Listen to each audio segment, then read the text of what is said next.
าวขึ้นเป็นเจ้าของลาวคนลาวฮักษาลาวฮักซ้อนสานลาวบ่มีไผฮักลาวเท่าลาวเฮานี่ฮักพร้อมกัน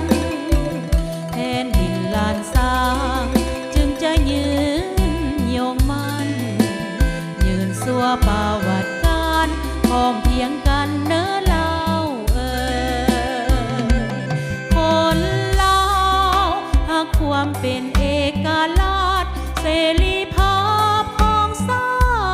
ติประชาธิปไตยทั่วทั้งชาติลาวถนอ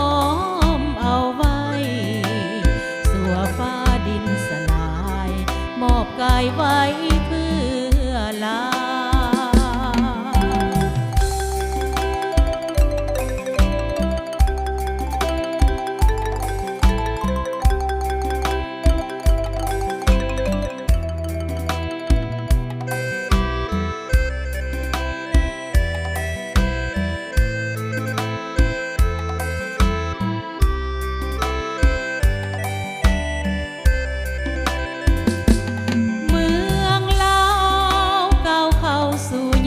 สมัยเปรียบดังดวงดอกไม้ไข่กาบกินละอองหับแสงสุรียอมสีใสสองลาวทึกตองบองดองกลายเป็นทองแผ่นเดียวนิ่มนวลเนื้อนวลบัวใบเบ่งสีลาวสมหวังสดชื่นสิ้นน้ำตาไหลหายความ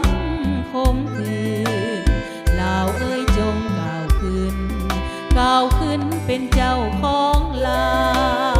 วคนลาวฮักษาลาวฮักซ้อนสานลาวบ่มีไผฮักลาวเท่าลาวเฮานี่ฮักพร้อมกันแผ่นดินลานจะยืนยงมั่นยืนสัวประวัติการพร้อมเพียงกันเนื้อลาว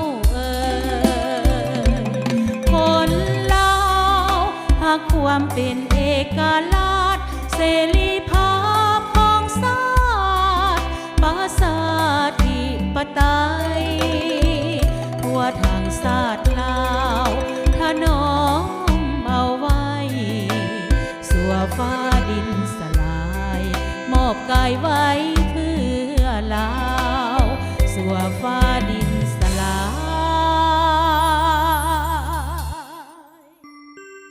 ยมอบกายไว้